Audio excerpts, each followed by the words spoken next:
SSC 2025 পরীক্ষার্থীরা, আজকে আমরা ভূগোল ও পরিবেশ তোমাদের এমসিকিউ সাজেশন প্রথম অধ্যায় থেকে গুরুত্বপূর্ণ এমসিকিউ আমরা এক এক করে প্রত্যেক অধ্যায় এমসিকিউ সাজেশনগুলো দিয়ে দিব। আগামীকালকে তোমাদের ভূগোল পরীক্ষা, একদিন মাত্র সময়।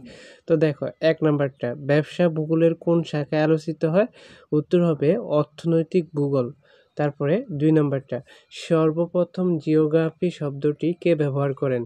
উত্তর হচ্ছে ক, ইরাটোস্থেনিস। হ্যাঁ, তারপরে দেখো 3 নাম্বারটা, অধ্যাপক কার্ল রিটার ভূগোলকে কি বলে আখ্যায়িত করেন? উত্তর হচ্ছে এখানে ছোট ক, পৃথিবীর বিজ্ঞান। তারপর 4 নাম্বারটা, ভূগোলের আলোচ্য বিষয় কি কি? উত্তর হচ্ছে এখানে প্রকৃতি, পরিবেশ ও সমাজ। 5 নাম্বারটা, ভূগোলকে পৃথিবীর বিজ্ঞান বলেছেন কে?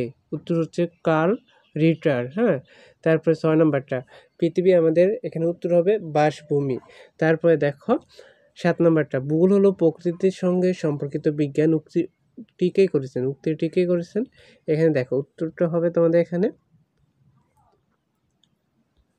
হামবোল্ট। হ্যাঁ, তারপরে 8 নাম্বারটা, পৃথিবীর পৃষ্ঠের পরিবর্তনশীল বৈশিষ্ট্যের যথাযথ যুক্তিসঙ্গত ও সুবিন্যস্ত বিবরণের সঙ্গে সংশ্লিষ্ট বিষয় হলো ভূগোল। উক্তিটি কার? উত্তর হচ্ছে রিচার্ড হার্টসন। তারপরে 9 নাম্বারটা, যুক্তরাষ্ট্রের ওয়াশিংটন ডিসির বিজ্ঞান একাডেমি কত সালে ভূগোলের একটি সংজ্ঞা দিয়েছে? উত্তর হচ্ছে এখানে খ, 1965। তারপরে 10 নম্বরটা, প্রকৃতির সকল উপাদান মিলেমিশে তৈরি হয়। উত্তর হচ্ছে এখানে খ, পরিবেশ। তারপরে 11, পরিবেশ উপাদান কয়টি? উত্তর হচ্ছে 2টি। তারপরে 12 নম্বর, কোনটি জীব ভূগোলের অন্তর্ভুক্ত? এখানে হবে উদ্ভিদ ও জীবজন্তু। তারপরে 13 নম্বরটা, ভূগোলের সাথে পরিবেশ কিভাবে জড়িত? অঙ্গাঙ্গিভাবে। হ্যাঁ, তারপরে দেখো, গ্রাফি শব্দের অর্থ কি? বর্ণনা। তারপরে মানুষের আবাসভূমি হিসেবে পৃথিবীর আলোচনাকে ভূগোল হিসেবে কে আখ্যায়িত করেছেন? উত্তর হচ্ছে গ, ম্যাকনি। এরপরে এগুলা লক্ষ্য করো, আগামীকালের পরীক্ষার পর থেকে এগুলা কমন পাবা। 16, অধ্যাপক ডাডলি স্ট্যাম্প কিসের বর্ণনাকে ভূগোল বলেছেন? উত্তর হচ্ছে পৃথিবী ও এর অধিবাসীদের। তারপরে 17, মানুষ ও পরিবেশের মধ্যে মিথস্ক্রিয়ার সম্পর্কে মূলে কি আছে? উত্তর হচ্ছে ছোট ক, কার্যকারণের খেলা। তারপরে 18, ভূগোলের কোন শাখায় ভৌত পরিবেশ ও এর মধ্যে কার্যরত বিভিন্ন প্রক্রিয়া অন্তর্ভুক্ত থাকে? উত্তর হচ্ছে গ, প্রাকৃতিক ভূগোল।